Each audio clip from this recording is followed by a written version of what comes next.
आप सभी के हृदय में विराजमान परमात्मा को मेरी राम राम। राम कितनी सुंदरता के साथ लक्ष्मण जी को ज्ञान दे रहे हैं, सौंदर्य के साथ ज्ञान, रूखा सूखा नीरस ज्ञान नहीं, बड़ा रसीला सौंदर्य संपन्न। वर्षा ऋतु है, पर्वत पर प्रतीक्षा कर रहे हैं कि कब वर्षा ऋतु थमे और सुग्रीव सीता की खोज में निकले। तब तक राम और लक्ष्मण बस दोनों भाई पर्वत पर अकेले हैं, प्रतीक्षा कर रहे हैं बस। और इस प्रतीक्षा के काल में प्रभु श्री राम लक्ष्मण जी को बहुत सारी कथाएं सुनाते हैं, ज्ञान की, वैराग्य की, भक्ति की, बहुत कथाएं, इतिहास सुनाते हैं। और अब बैठे हैं मौज में प्रभु, तो वर्षा ऋतु के माध्यम से लक्ष्मण जी को ज्ञान दे रहे हैं। किसी और को समझाई जाए ऐसी बात तो समझ में नहीं आएगी, पल्ले नहीं पड़ेगी बिल्कुल भी। लेकिन लक्ष्मण जी बहुत सजग, संवेदनशील और गहराई लिए हुए हैं, इसीलिए उनको इतनी सांकेतिक रूप से राम समझा रहे हैं। जो जड़ बुद्धि होता है, मूर्ख, उसको सीधे सीधे समझाया जाता है, बिल्कुल सीधे सीधे, वरना वे समझता नहीं। लेकिन जो संवेदनशील व्यक्ति होते हैं, धीर गंभीर, उन्हें कोई भी बात सीधी नहीं कही जाती, बहुत अधिक इशारों से कही जाती है, संकेतों से, और वो संकेत पकड़ भी लेते हैं। सीधे कहने में कहने वाले को बड़ा डर लगता है, संकोच होता है। यहाँ डर का अर्थ संकोच है, हेजिटेशन। क्यों होता है? कि कहीं उसके हृदय पर आघात न लग जाए, उसके दिल पर चोट न लग जाए।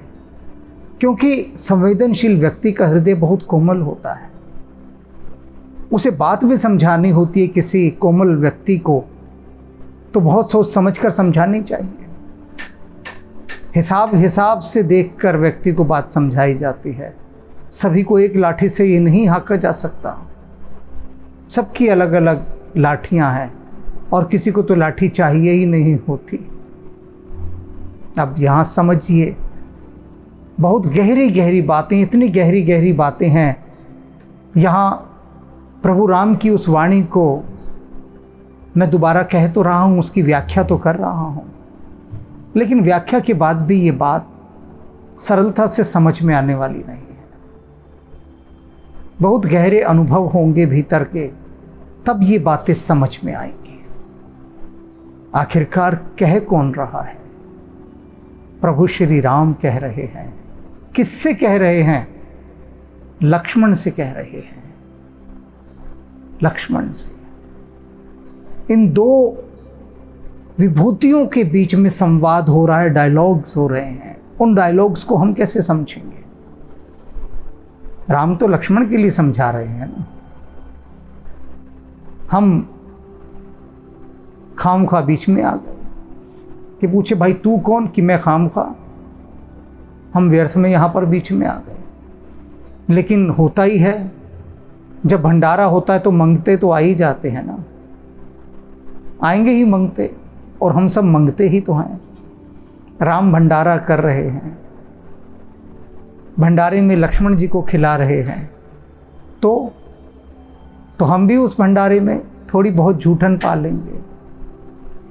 तो देखते हैं अब राम जी क्या कह रहे हैं।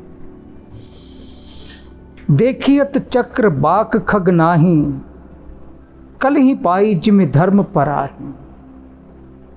कह रहे हैं कि जो चक्रवाक इत्यादि पक्षी होते हैं, वो वर्षा ऋतु आने पर ऐसे ही चले जाते हैं, गायब हो जाते हैं। कल ही पाई जिम धर्म पराही। अब इससे समझिए इस पंक्ति को कि कलयुग को अपने सामने पाने पर जिस प्रकार से धर्म गायब हो जाता है। इस प्रकार से वर्षा के इस गंदे जल को देखकर, गधले जल को देखकर, कीचड़ भरे जल को देखकर ये चक्रवाक पक्षी गायब हो गए हैं। अब कलयुग को देखकर धर्म कैसे गायब होता है इसे समझिए उदाहरण के द्वारा, वरना बात समझ में नहीं आएगी। कलयुग माने क्या? अधर्म, अन्याय। अधर्म और अन्याय को देखकर जिस प्रकार से धर्म चला जाता है। द्रौपदी का चीरहरण हो रहा था, वहां पर कलयुग आकर बैठा था और उस कलयुग के होते वहां से धर्म गायब हो गया। कलयुग का ऐसा प्रभाव कि एक से एक महान योद्धा वहां बैठे हैं, धर्मज्ञ बैठे हैं, नीतिज्ञ बैठे हैं, कुलवृद्ध बैठे हैं, फिर भी उनके सामने द्रौपदी निर्वस्त्र करती गई, उसका अपमान किया गया सबके होते हुए। क्यों? कलयुग इतना हावी था, कलयुग इतना प्रबल था, अधर्म, अत्याचार और अन्याय इतना प्रबल था कि धर्म और सात्विकता सिर झुकाए बैठी रही, कोई नहीं बोला। और जो बोला उसका स्वर दबा दिया गया। विदुर बोला, विकर्ण बोला, किंतु इनके बोलने को तत्काल उस कलयुग ने दबा दिया। तो इसी प्रकार से इस गंदे पानी में ये चक्रवाक पक्षी नहीं रुकते।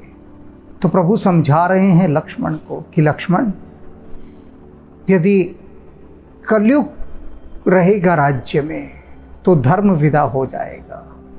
राजनीति बता रहे हैं, शासन करने का ढंग बता रहे हैं। ऊसर बरसई तृण ही जामा, जिमि हर जन ही उपज न कामा। राम कह रहे हैं लक्ष्मण, कितनी भी बारिश हो जाए, कितनी भी बारिश, लेकिन जो ऊसर भूमि होती है ना, बंजर भूमि, बांझ भूमि, वहाँ एक तिनका नहीं उगता, एक तिनका नहीं उगता, बिल्कुल नहीं जमता। बरस ही तृण नहीं जामा, एक तिनका नहीं जन्मता वहाँ पर बंजर भूमि में। पूछो भाई क्यों? पानी भी आ गया, सब कुछ आ गया, लेकिन भूमि ही बंजर है, नहीं उगता। तो इसी प्रकार से जिम हरिजन ही उपज न कामा, जो हरिजन होते हैं, हरिजनों के हृदय में काम वासना नहीं उपजती। अब हरिजन कौन है ये समझ लीजिए। भक्ति काल का शब्द है ये हरिजन, भक्तों को हरिजन कहा जाता था, जो हरि के जन हैं, भक्त हैं। सूरदास, तुलसीदास, मीरा, कबीर, दादू, सैनू, सधना, स्वामी विवेकानंद, रामकृष्ण परमहंस, ये सब हरिजन हैं, ये हरिजन हैं, ये हरिजन हैं। हरि के जन, जन माने भक्त, हरि के भक्त। आप समझे हरिजन की परिभाषा, ये हरिजन है। तो कह रहे हैं जिमि हरिजन ही उपज न कामा, जैसे हरिजन यानी भक्तों के हृदय में काम वासना नहीं उपजती, इसी प्रकार से बंजर भूमि पर एक घास नहीं उपजती। अब इसे समझिए कि घास के उगने की बात क्यों यहाँ की गई है, कि बंजर भूमि पर एक घास भी नहीं उगती। घास जो है एक सबसे अनावश्यक और सशक्त पौधा है,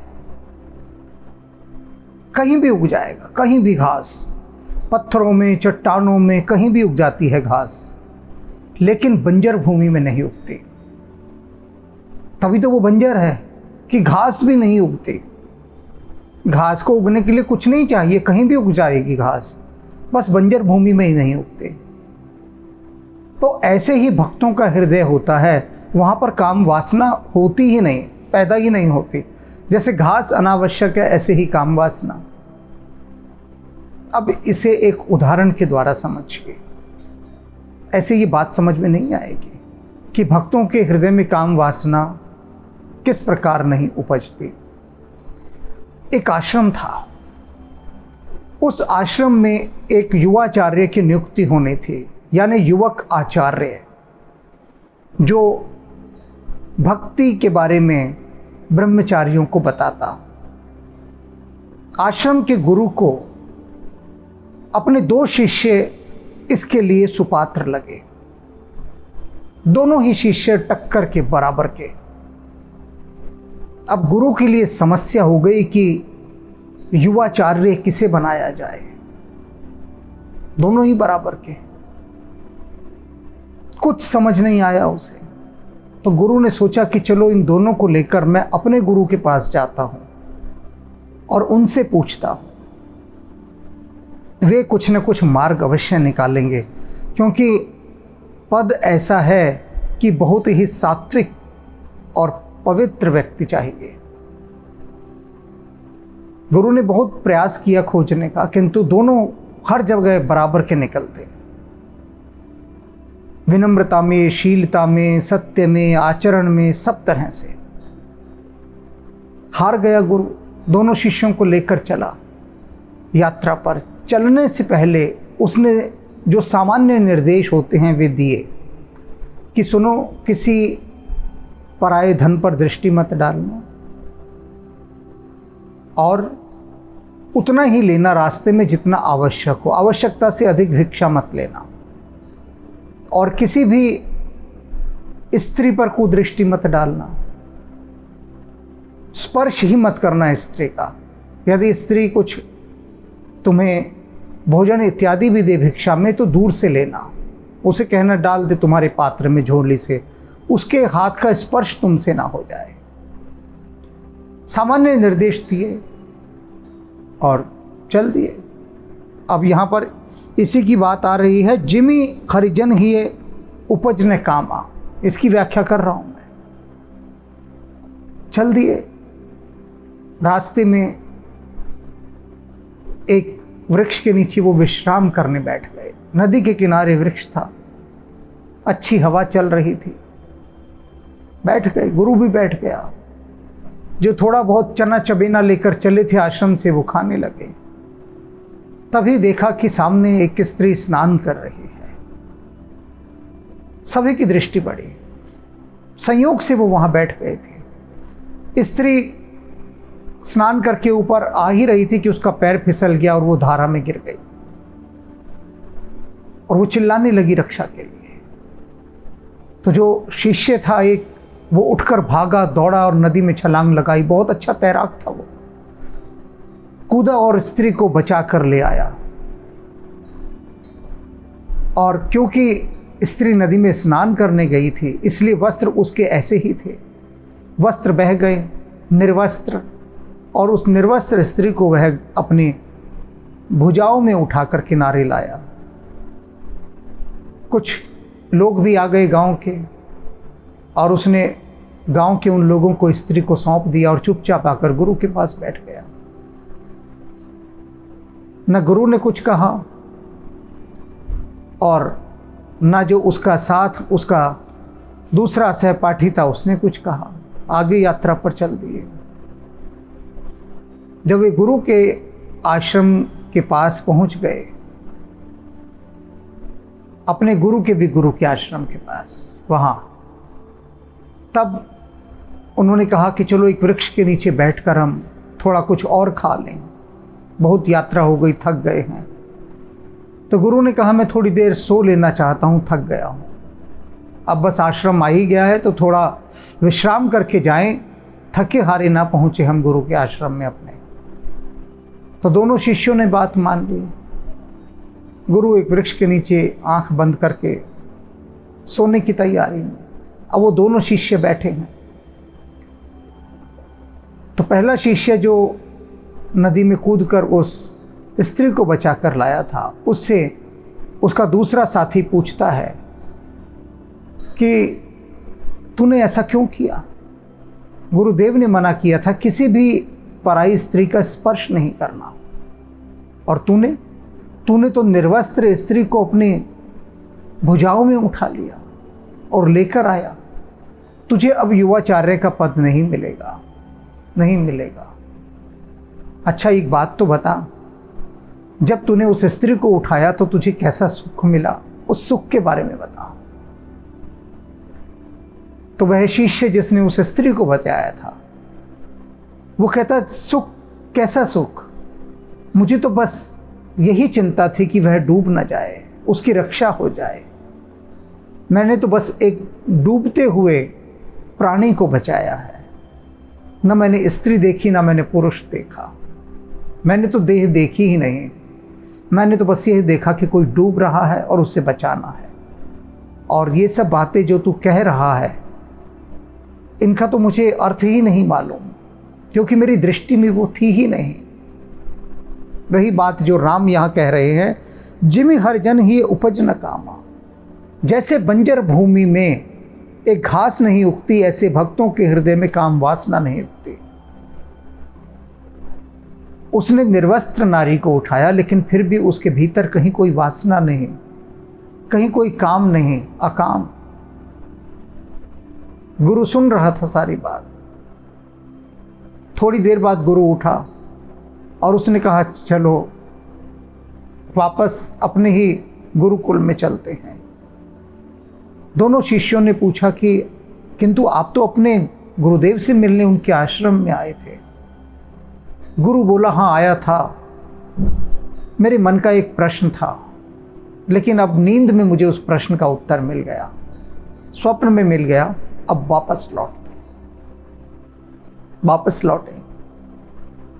वापस लौटने के बाद जिस दिन गुरु ने एक दिन निश्चित किया था, इस दिन मैं युवाचार्य को बनाऊंगा, उस दिन उसने युवाचार्य के लिए उस युवक के नाम की घोषणा की जिसने उस नारी को डूबते हुए बचाया था।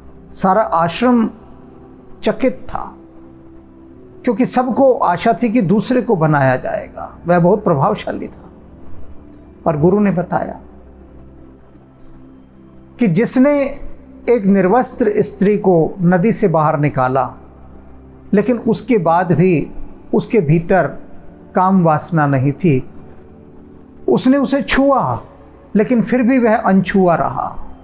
लेकिन यह मेरा दूसरा शिष्य, जिसने उस स्त्री को छुआ भी नहीं था, लेकिन इसके मन में हर समय उस नारी का स्पर्श रहा। तो बात समझ जाइए जो राम जी कह रहे हैं, जिमि हरिजन ही उपज न कामा।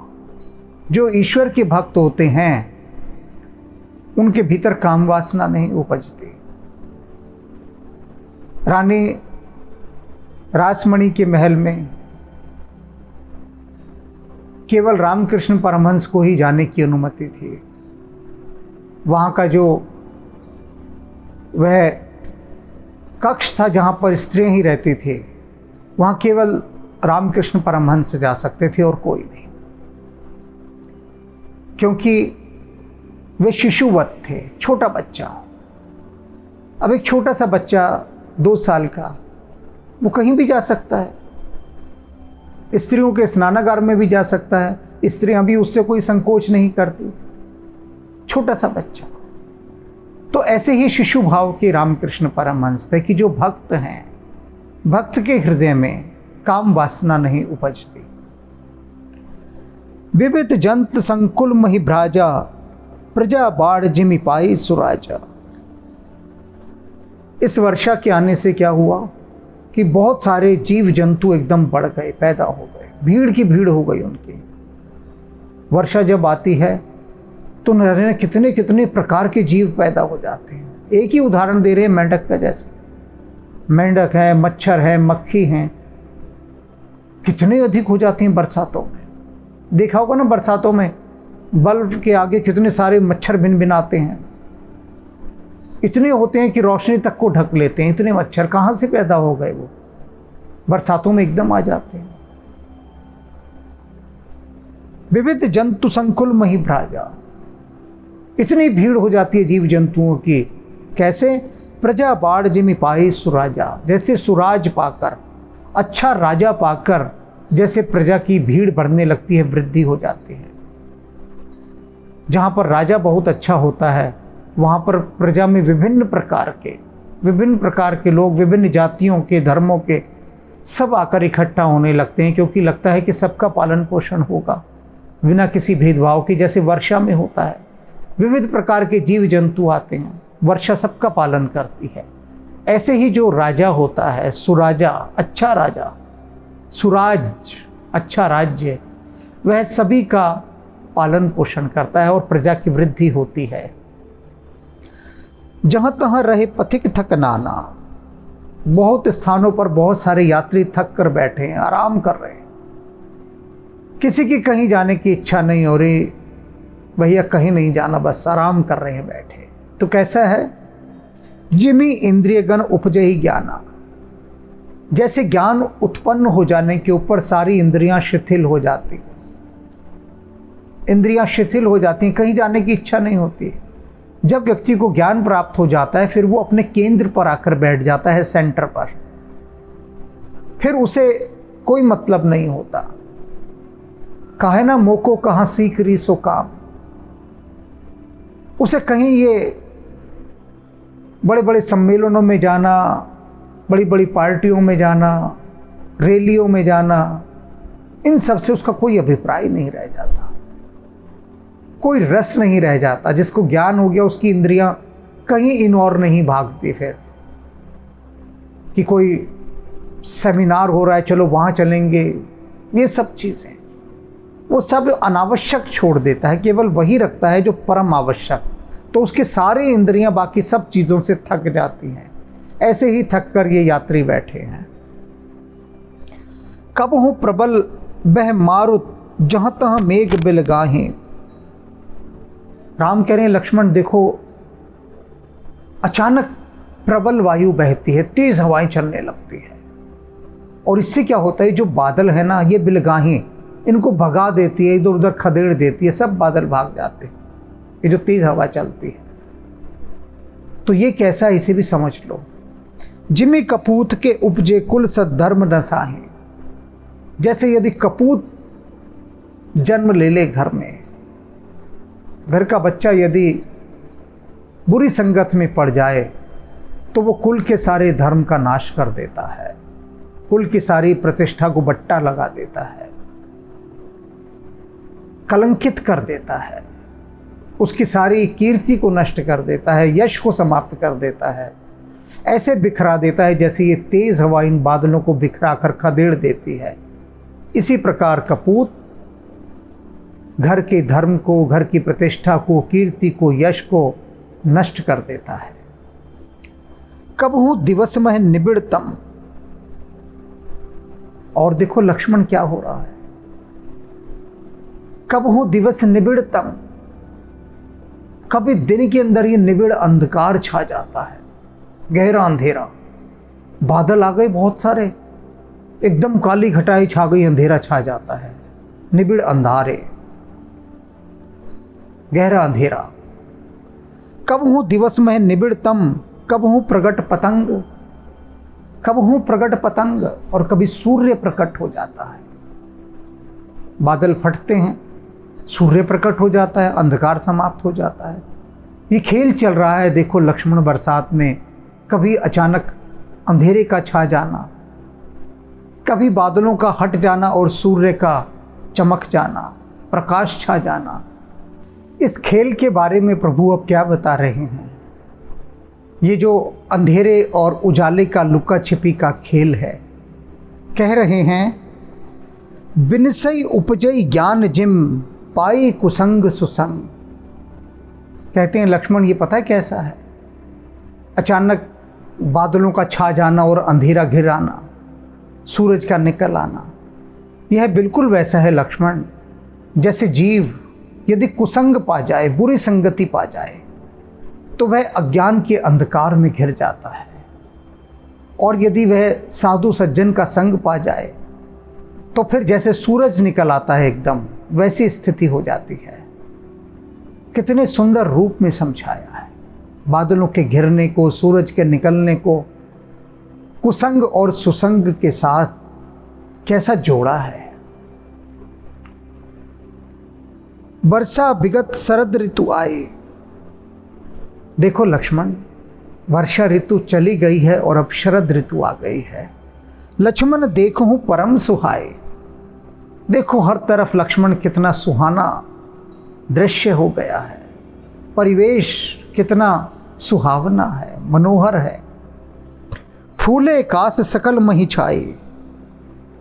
चारों तरफ कास फूल गई है, फैल गई है।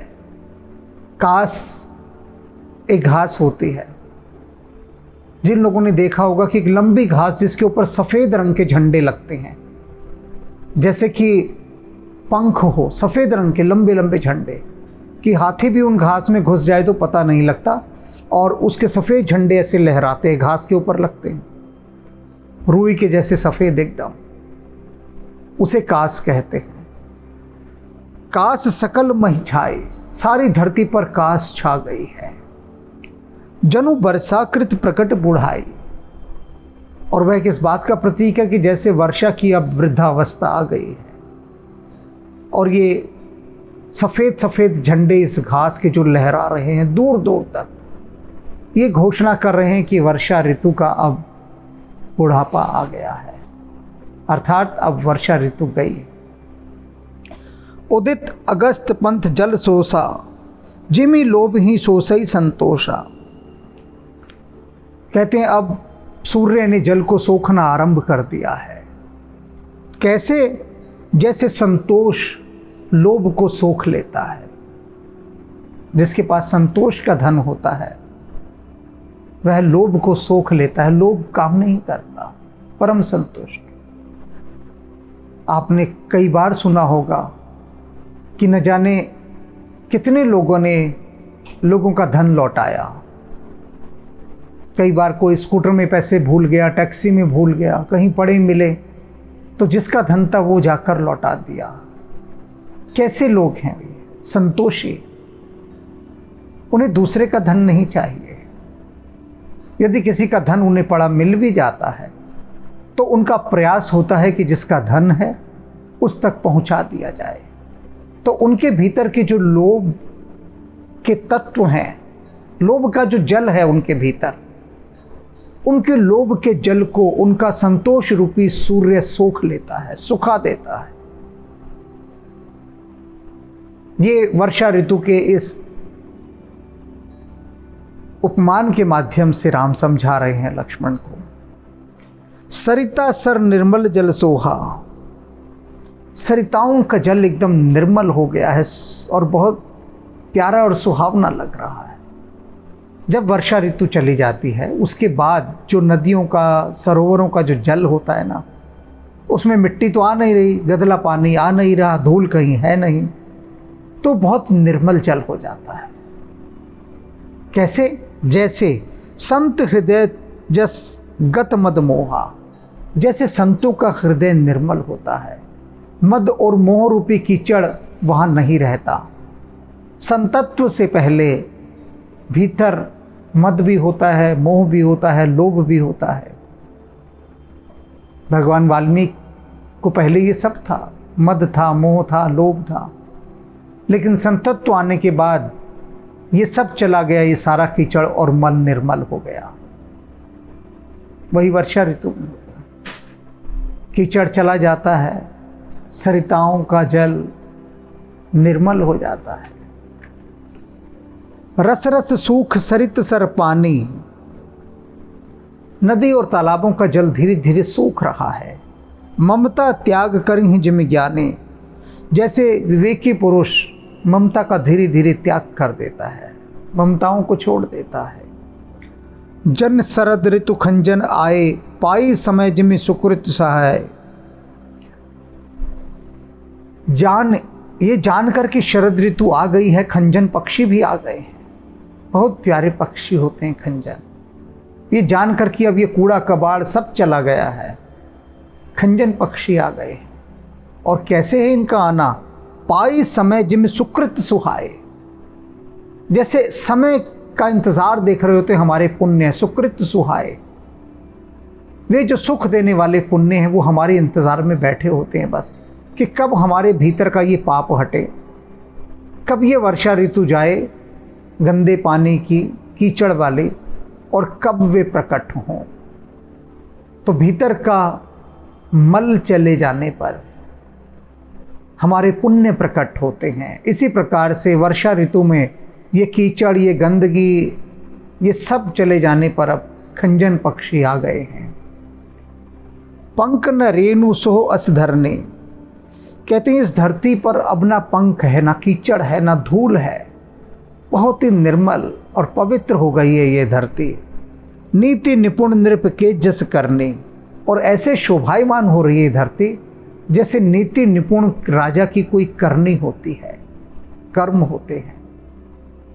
जो राजा नीति में निपुण होता है ना, उसके कार्य जिस प्रकार से शोभा पाते हैं, क्योंकि वह ना धूल है ना कीचड़ है।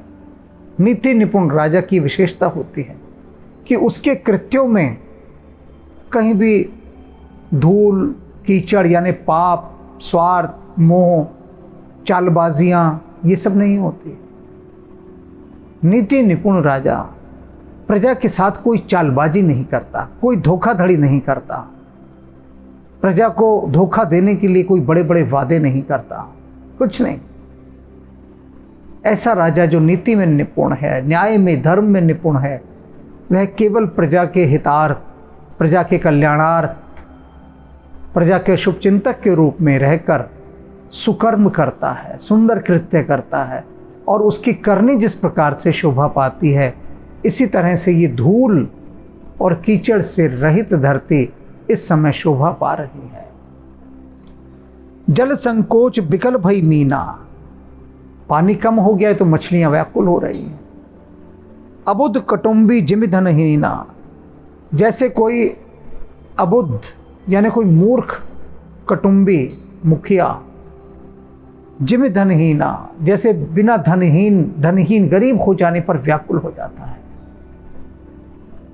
कोई मूर्ख गृहस्थ जिस प्रकार से अपनी मूर्खताओं के कारण अपना धन नष्ट करता चलता है और फिर व्याकुल होता है, बेचैन हो जाता है कि धन नहीं है। मछलियां जैसे व्याकुल हो रही हैं कि जल नहीं है, ऐसे ही घर गृहस्थी वाले अपनी मूर्खताओं में अपना धन नष्ट करते हैं और फिर एक दिन व्याकुल हो जाते हैं। उदाहरण के द्वारा समझाता हूं। अभी पिछले दिनों न जाने कितने लोगों के संदेश आए कि हम बहुत कर्जों में डूबे हुए हैं, हमें कर्जा मुक्ति का कोई उपाय बताओ, कर्जों में डूबे हैं। मैं अक्सर अपने एक मित्र का उदाहरण देता हूं, मित्र ही कहूँगा, परिचित हैं पर सबको मित्र ही कहा जाता है, मैत्री भाव। मध्यम वर्गीय, निम्न मध्यम वर्गीय, गरीबी से थोड़ा ऊपर उठे हुए, उसी बात को मैं स्पष्ट कर रहा हूं यहाँ। अबुद्ध कटुंबी जिमि धनहीना, जैसे कोई मूर्ख गृहस्थ अपने धन का नाश करके फिर बाद में व्याकुल होता है। तो वो जो लोअर मिडिल क्लास के मेरे मित्र मेरे पास आए, कहने लगे कि ये निमंत्रण पत्र है और घर में पोते का जन्म हुआ है। मैंने कहा बहुत अच्छी बात है, पोते का जन्म हुआ है और ये हमने एक बहुत बड़ी पार्टी रखी है, आपको अवश्य आना है। इससे पहले मैं बता दूं, जब इनके बेटे की शादी हुई थी तब भी आए थे, और ये प्रसंग अनेक लोगों ने मेरे पहले व्याख्यानों में भी सुना होगा। फिर से सुना रहा हूं क्योंकि यहाँ पर आवश्यकता है, उसकी दरकार है कि मूर्ख कुटुंबी किस प्रकार से अपना धन बर्बाद करते हैं। ईमानदार आदमी है, बेईमान नहीं है बिल्कुल भी, बहुत ईमानदार, बेहद ईमानदार जिसको कहना चाहिए। बेईमानी का एक पैसा नहीं उन्होंने आज तक कमाया, इतने ईमानदार हैं और मैं उनका सम्मान भी बहुत करता हूं।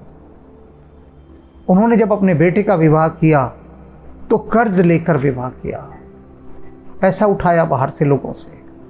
मैंने उन्हें तब बहुत समझाया कि बेटे का विवाह कर रहे हो, मंदिर में जाओ, कोर्ट में जाओ, सबसे अच्छा है कोर्ट में जाओ, कोर्ट में जाकर कोर्ट मैरिज करो, उसके बाद मंदिर में आकर अपनी विधि विधान से विवाह करो।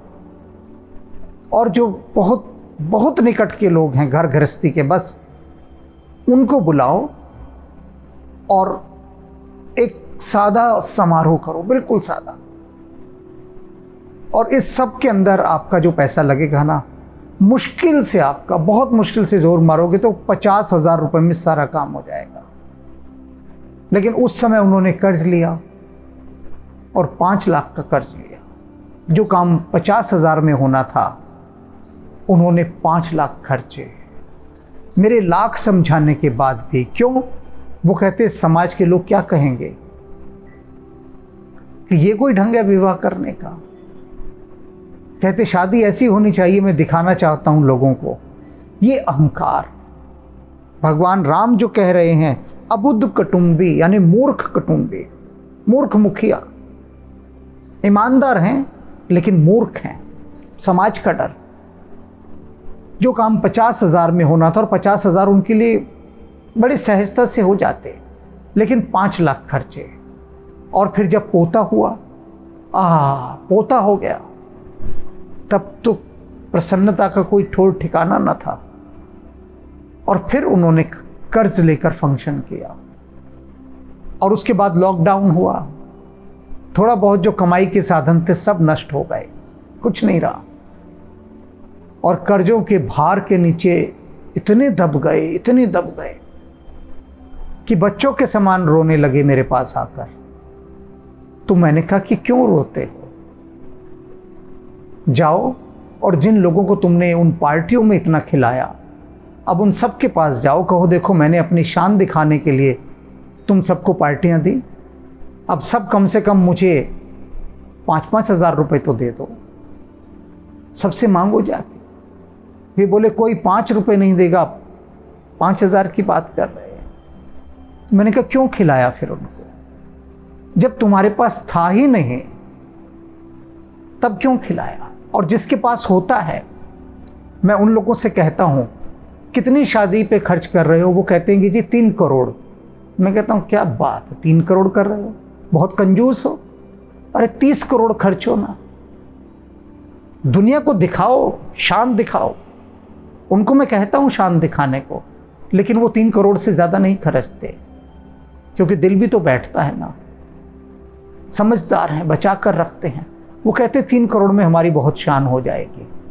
तो जिसके पास भगवान ने बेहिसाब दिया है, और अगर वो किसी की सहायता नहीं करना चाहता तो अपने इन समारोह में बेहिसाब उड़ाया करे, बेहिसाब खुलकर उड़ाए। ऐसे ऐसे लोग हैं जिनके पास हजार करोड़ रुपया पड़ा है, लेकिन 1,000 रुपया किसी को नहीं देंगे।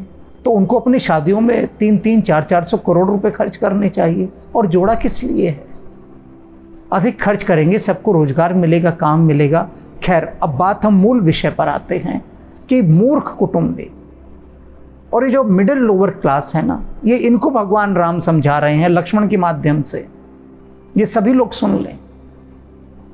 इतना नहीं होता, शादी है, एक लहंगा बनवाएंगे 1-1.5 लाख का, जो दोबारा कभी नहीं पहना जा रहा, पड़ा का पड़ा रहेगा। तब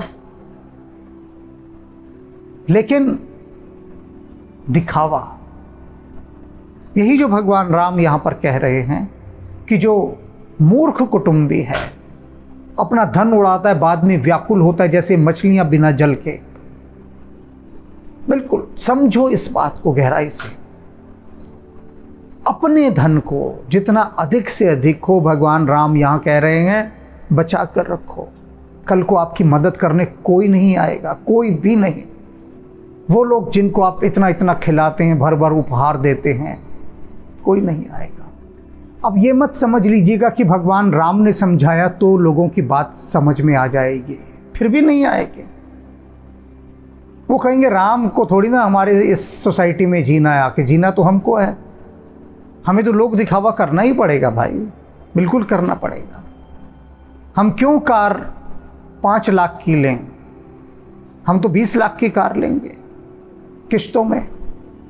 पड़ोसियों को आंख तो हो कि भाई वाह क्या गाड़ी ली है इसने। कहीं भी हम जाएंगे चाल हमारी अलग होगी, 20 लाख की कार में से उतरेंगे तो हैसियत 5 लाख की कार लेने की है, लेंगे 20 लाख की। वो स्टेटस सिंबल दिखाना है। वो कार की चाबी का छल्ला घुमाते हुए ऐसे जब चलेंगे लहराते हुए, वो अदाओं के साथ, वो जो नशा जब मिलेगा, कर्जा चढ़ा है तो चढ़ता रहे, क्या लेना देना कर्जे से, कोई फर्क नहीं पड़ता, चढ़ता रहे कर्जा। तो उनको भगवान राम समझा रहे हैं, उनको अबुध कुटुंबी जिमि धनहीना, जैसे मूर्ख कुटुंबी, मूर्ख गृहस्थ व्यर्थ में अपना धन नष्ट करके व्याकुल होता है, इसी प्रकार से इस जल के सूख जाने पर ही मछलियां व्याकुल हो रही हैं। बिनु धन निर्मल सोहो आकाशा, बिनु घन, बिना घन के, बादल के, बिन घन निर्मल सोहो आकाशा, ये आकाश बहुत ही निर्मल और सुहावना लग रहा है। निरभ्र, जब कोई बादल नहीं होता, बिन घन आकाश, उसकी सौंदर्य अलग ही है। हरिजन एवं परिहरि सब आशा, कैसा है ये आकाश, निर्मल आकाश, जैसे कि भक्तों का हृदय जिसमें कोई आशा नहीं होती, कोई आशा। ऐसा आकाश जिसमें पक्षी भी नहीं उड़ रहा इस समय, कोई बादल नहीं, कुछ नहीं, ऐसा आकाश। देखा है कभी ऐसा आकाश कि जहां एक पक्षी भी उड़ता हुआ दिखाई ना दे, ऐसी आकाश की स्थिति। तो कह रहे हैं भक्तों के हृदय की स्थिति ऐसी होती है कि उनके हृदय के आकाश पर ना आशा का कोई पक्षी उड़ता है, ना और बादल, कुछ भी नहीं। कहूं कहूं वृष्टि सारद थोड़ी, राम कह रहे शरद ऋतु आ गई है लक्ष्मण, किंतु इस शरद ऋतु में भी कहीं कहीं पर कभी कभी थोड़ी थोड़ी सी कोई वर्षा हो रही है, बहुत थोड़ी वर्षा कहीं पर। और वो कैसा है वर्षा का होना? को एक पाऊ भक्त जिम मोए, कोई एक विरला, जैसे कोई मेरी भक्ति पा जाए। कितने लोग भक्ति करने के लिए भागते हैं, भाग ही रहे हैं, भीड़ की भीड़, करोड़ों करोड़ों लोग, लेकिन भक्त कोई एक बनता है, कोई एक।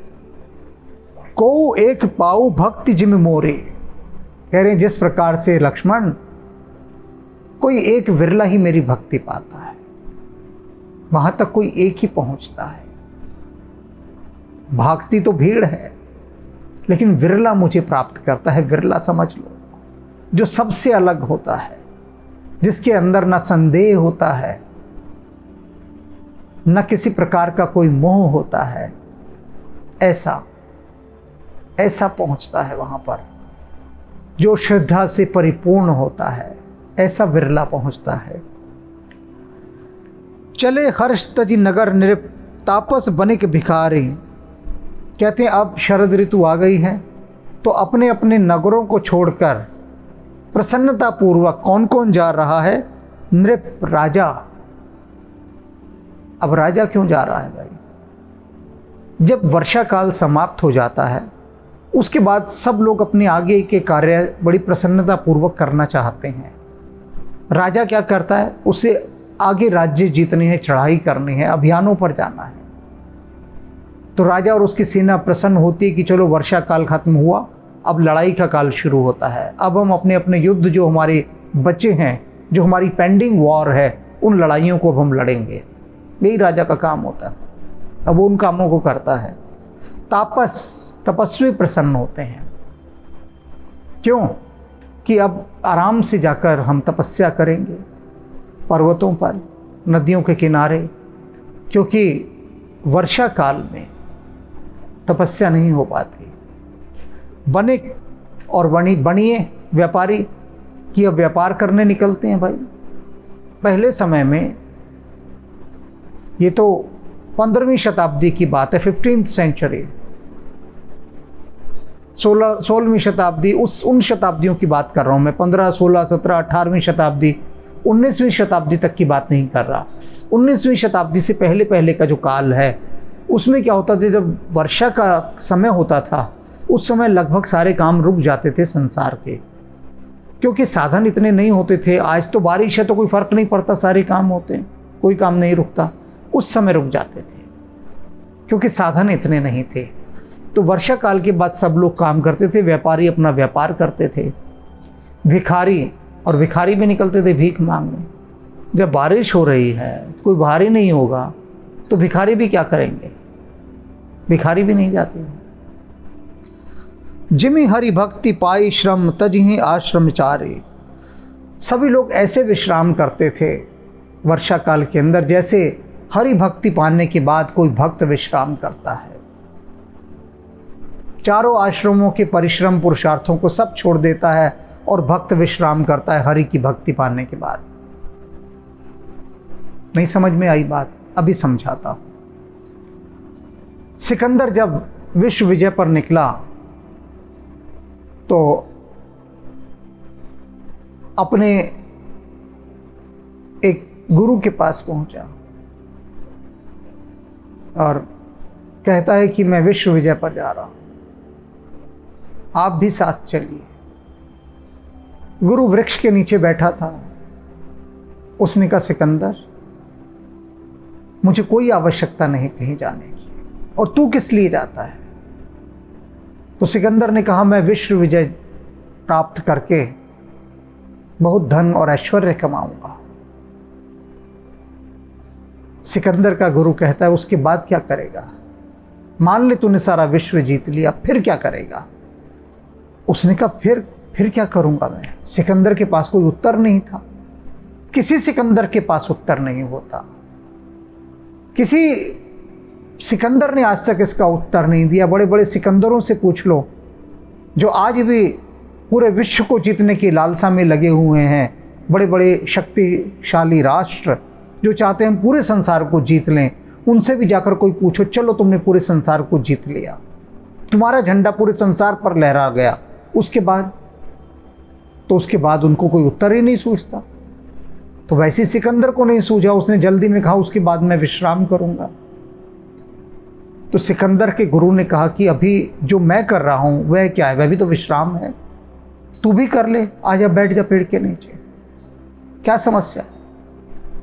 तो जो हरि भक्त होते हैं, जिनमें भक्ति आ गई, उनमें विश्राम आ गया, उनमें ये भाग दौड़ समाप्त हो जाती है। संसार को जीतने की, कुछ पाने की, कुछ लोभ की, कुछ लालसा की, सब समाप्त। जिमि हरि भक्ति पाई श्रम तजहि आश्रम चार। सुखी मीन जे नीर अगाधा। राम कह रहे हैं, लक्ष्मण, वो मछलियां सुखी हैं इस समय जो गहरे जल में रह रही है। गहरे जल में, जो कम जल में, वो सुखी क्यों नहीं है? उनको तो मछुआरे पकड़ पकड़ कर ले जा रहे हैं। दिख रही हैं मछली अब तो साफ, पकड़ा और ले गए। लेकिन जो गहरे जल में वो बड़ी सुखी हैं। क्यों? जिमि हरि शरण न एक हूँ बाधा। जैसे जो हरि की शरण में चले जाते हैं, प्रभु की शरण में, परमात्मा के आश्रित हो जाते हैं, उन्हें फिर एक भी बाधा नहीं कष्ट पहुंचाते। उसी प्रकार जिस तरह से कि गहरे जल के अंदर रहने वाली मछली, उस मछली को कोई मछुआरा नहीं पकड़ सकता। कौन जाएगा गहरे जल में?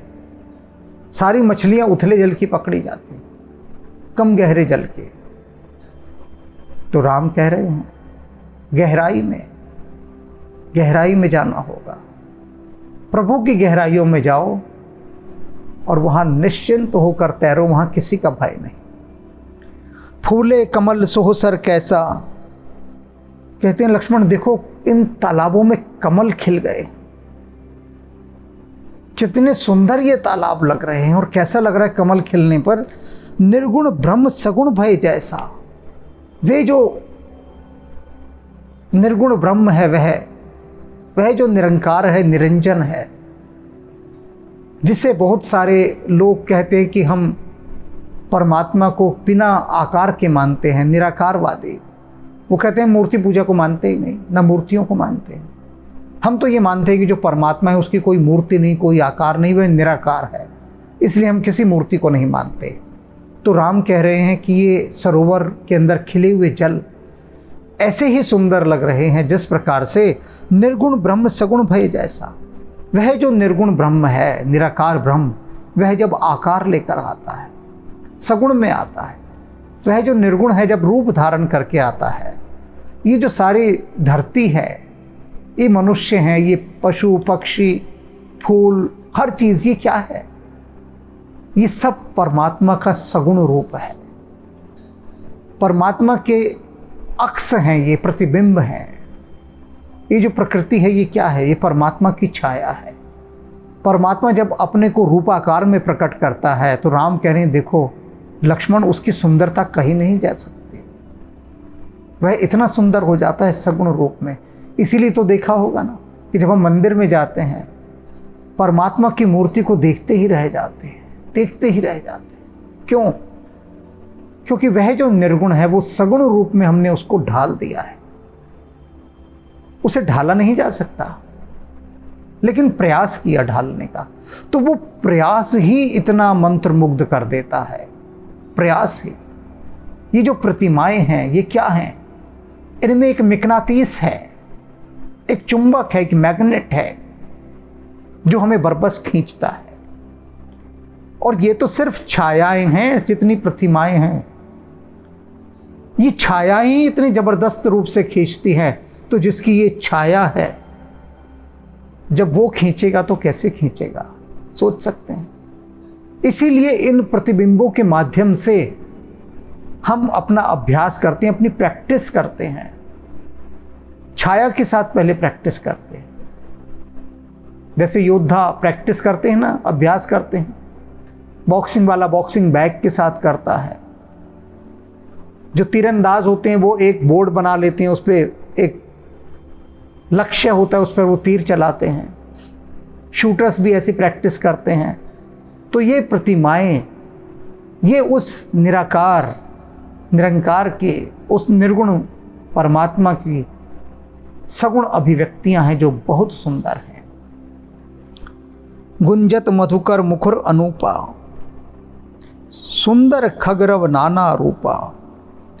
कहते हैं देखो ये भंवरे जो हैं चारों तरफ कितना गुंजार कर रहे हैं मस्ती में। सुंदर खगरव नाना रूपा, सुंदर सुंदर पक्षी कलरव कर रहे हैं, अनेक अनेक रूपों वाले पक्षी हैं विभिन्न प्रकार के।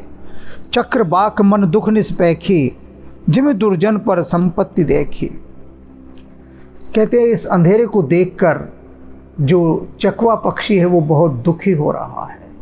कैसे दुखी हो रहा है? उसका दुख ऐसा ही है कि जैसे जो दुर्जन व्यक्ति है, दुष्ट व्यक्ति, वो दूसरे की संपत्ति को देखकर दुखी हो जाता है। कोई यदि प्रगति कर रहा है, हमारे चारों तरफ कितने दुर्जन फैले, कितने दुर्जन, कि यदि हम प्रगति करते हैं तो वे हमें देख देख कर दुखी होते हैं, तड़पते हैं, कष्ट पाते हैं। राम समझा रहे हैं इस माध्यम से। चाकत रटत तृषा अति ओही, जिमि सुख लई ही न शंकर द्रोही। कहते हैं जो चातक पक्षी है ये तड़प रहा है एक जल की बूंद पाने के लिए। एक जल की बूंद उसे मिल नहीं रही, प्यास से तड़फड़ा रहा है। कहते इसी प्रकार से वे लोग जो भक्ति के मार्ग पर हैं, लेकिन जिमि सुख लई ही न शंकर द्रोही, लेकिन भगवान शंकर के द्रोही हैं, विरोधी हैं। भगवान शंकर में जिनकी आस्था नहीं है, राम कह रहे हैं जिसकी भगवान शंकर में आस्था नहीं है ना, समझ ले वो उसको सुख जीवन में कभी मिल ही नहीं सकता। तड़पता रहेगा वो सुख के लिए, लेकिन सुख नहीं मिलेगा। जो भगवान शंकर से पीठ करके बैठा है विमुख है। ये राम कह रहे हैं लक्ष्मण से। और इसीलिए आपने देखा होगा राम ने सदा भगवान शिव की पूजा की है। हमेशा जब भी कोई काम कर रहे हैं भगवान शिव का स्मरण कर रहे हैं। तो भगवान शिव, उनके बिना सुख मिल ही नहीं सकता, सपने में भी नहीं मिल सकता। सरदा तपनिसी ससी अपरही, संत दरस जिमि पातक टरही। कहते हैं शरद ऋतु के ताप का हरण रात्रि का चंद्रमा इसी प्रकार से कर लेता है जिस प्रकार से संत दरस, संतों का यदि दर्शन मिल जाए तो हमारे पापों का जो ताप है वो कम हो जाता है, कट जाता है, नाश हो जाता है उनका। इसीलिए तो संतों के दर्शन की महिमा कही गई है। उनके पास जाते हैं तो क्यों शांति मिलती है? क्योंकि हमारे जो पाप हमें जलाते हैं वो पाप का ताप कम हो जाता है, समाप्ति हो जाता है उस समय। तो फिर हम और कर लेते हैं, पाप करने में तो माहिर हैं हम, फिर पाप कर लेते हैं। लेकिन संतों के दर्शन से उस पाप के अंगारों का शमन हो जाता है। देख इंदु चकोर समुदाय, चित्त वहीं जिमी हरिजन हरि पाई। चकोरों के समूह चंद्रमा को देख रहे हैं। राम कहते हैं लक्ष्मण से, लक्ष्मण देखो ये जो इतने सारे चकोर पक्षी चंद्रमा को देख रहे हैं, जानते हो कैसा लग रहा है? जैसे बहुत सारे भक्त श्री हरि को निरंतर निर्निमेष देखते जा रहे हैं, टकटकी लगाकर अपलक, जैसे भक्त भगवान को देखता है। इसी प्रकार से ये चकवे पक्षी निरंतर चंद्रमा को देखते जा रहे हैं। मसक दंस बीते ही मित्रासा। और अब लक्ष्मण, ये जो मच्छर इतने काटते थे, जो डांस मक्खियाँ होती थी, डांस एक मक्खी होती, जंगली मक्खी जो बहुत बुरा काटती है, तो कहते हैं ये दोनों हिम त्रासा, इस हिम के आने से, सर्दी के आने से वो मर गए हैं अपने आप ही। शीत ऋतु में मच्छर मक्खी ये सब मर जाते हैं, बाद में पैदा होते हैं और उस समय मर जाते हैं। मसक दंस बीते ही मित्रासा, जिमि द्विज द्रोह किए कुल नासा। जैसे ब्राह्मण के साथ बैर करने वाले का कुल नाश हो जाता है, उसका कुल नहीं बचता, कुल का नाश। जिन्होंने गुरुओं पर इतने अत्याचार किए, उनके कुल के कुल नष्ट हो गए, नाश हो गया उनका। देख सकते हैं कहाँ हैं आज वो लोग जिन्होंने गुरुओं पर इतने अत्याचार किए थे, सबके कुल का नाश हो गया। वे गुरु ब्राह्मण थे। तो राम कह रहे हैं कि ब्राह्मण से यदि बैर करोगे, शत्रुता करोगे, तो कुल का नाश हो जाएगा। जैसे सर्दी के आने पर मच्छर और मक्खियों का नाश अपने आप हो जाता है। भूमि जीव संकुल रहे, गए शरद ऋतु पाए। कह रहे हैं जो भूमि जो इतनी भीड़ भाड़ से भर गई थी वर्षा ऋतु के आने पर, वो सब समाप्त हो गई भीड़। गए शरद ऋतु पाई, शरद ऋतु के आने पर वे सारी भीड़ भाड़ सब समाप्त हो गई। बरसातों में कितनी भीड़ भाड़ बढ़ जाती है, मच्छर भी, मेंढक भी, कीड़े भी, सांप भी बाहर निकल आते हैं। जितने जहरीले जंगली जानवर होते हैं सब बाहर। अब सब सांपों के बिलों में पानी घुस जाता है तो सांप क्या करेंगे, बाहर निकल आते हैं। खतरनाक हो जाती है बरसात के अंदर सारी धरती, चला नहीं जाता। लोग इसीलिए तो नहीं जाते थे क्योंकि पहले लाइट होती नहीं थी, इलेक्ट्रिसिटी है नहीं। अब बाहर निकले, पता लगा सांप काट गया, कौन खतरा मोल में, तो घर से ही नहीं निकलते थे। तो सारे जीव जंतु जो सब बाहर आ गए थे, अब सब फालतू का ताम झाम सब छंट गया। केवल वही हैं जो नुकसान नहीं पहुंचा रहे, बाकी सब चले गए। भूमि जीव संकुल रहे, गए शरद ऋतु पाई। सदगुरु मिले जाहि जिम संशय भ्रम समुदाय। और वो कैसे चले गए सब के सब, जैसे यदि सदगुरु मिल जाए। सदगुरु समझते हैं किसे कहते हैं? सदगुरु से कहते हैं जिसने ज्ञान प्राप्त कर लिया हो, जो बुद्धत्व को प्राप्त हो गया हो। संबुद्ध गुरु, संबुद्ध रहस्य दर्शी सदगुरु। तो ऐसा गुरु मिल जाए जिसे स्वयं ज्ञान प्राप्त हो गया हो, ज्ञानी गुरु मिल जाए। सदगुरु मिले जाहि जिम, जैसे सदगुरु के मिल जाने के बाद संशय और भ्रम के समुदाय नष्ट हो जाते हैं। संशय भ्रम समुदाय, झुंड के झुंड। मनुष्य के अंदर जो सबसे बड़ी चीज है वो पता क्या है? संशय और भ्रम का समुदाय, डाउट एंड कंफ्यूजन। संशय और भ्रम साम्राज्य है इसका, बहुत बड़ी सेना है। कदम कदम पर हम संशय करते हैं, भ्रमित होते हैं। तो ये संशय और सारे के सारे भ्रम, ये सारी सेना मारी जाती है अगर तुम्हें ज्ञानी गुरु मिल जाए तो। ज्ञानी गुरु जिसे स्वयं ज्ञान प्राप्त हो गया, क्योंकि वही तो तुम्हारे भीतर ज्ञान जगा सकता है, दूसरा तो नहीं जगा सकता। दूसरा तुम्हारे संशय को, तुम्हारे भ्रमों को कैसे काटेगा? जो स्वयं संशयग्रस्त हो। राम कैसी प्यारी सीख लक्ष्मण को दे रहे हैं, कितने सुंदर प्रतीकों के माध्यम से। और हम इन सीखों के माध्यम से अपना बहुत उद्धार कर सकते हैं, बहुत उद्धार। ये जो बातें राम ने बताई, आपने सुनी, मैंने कही, हनुमान जी बैठे ही हैं, उनकी उपस्थिति में सब हो रहा है। कितने सौभाग्य के क्षण हैं, कभी सोच सकते हैं इस सौभाग्य को। पुण्यों का उदय हो रहा है, पुण्यों का उदय, अवसर पाकर पुण्य उदित हो गए हैं। और इन बातों को अगर हिम्मत करके जीवन में उतार लिया, संभाल लिया, गांठ में बांध लिया, तब नौका पार ही पार है, पार ही पार। क्योंकि ये एक सद्गुण आ गया तो बाकी सब खींचे चले आएंगे स्वतः ही। तो अब वर्षा ऋतु पर प्रभु ने बहुत बड़ा उपदेशात्मक, सरस, रुचिकर, कथापूर्ण व्याख्यान दे दिया। अब शरद ऋतु आ गई है। अब क्या होगा? अब जो होगा उसे हम कल जानेंगे, क्योंकि अब जो होने वाला है वो साधारण नहीं है। अब बात बहुत गहराइयों वाली चलेगी, सांसारिक तल की गहराइयों वाली चलेगी। कल देखते हैं राम लक्ष्मण से क्या कहेंगे। राम राम। रघुपति राघव राजा राम, पतित पावन सीताराम।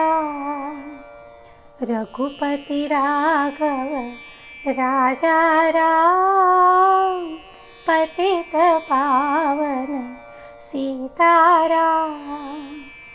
सीताराम सीताराम, बज प्यारे तो सीताराम। सीताराम सीताराम, बज प्यारे तो सीताराम। रघुपति राघव राजा राम, पतित पावन सीताराम। सीताराम सीताराम, बज प्यारे तो सीताराम। सीताराम सीताराम, बज प्यारे तो सीताराम। रघुपति राघव राजा राम, पतित पावन सीताराम। पतित पावन सीताराम। पतित पावन सीताराम।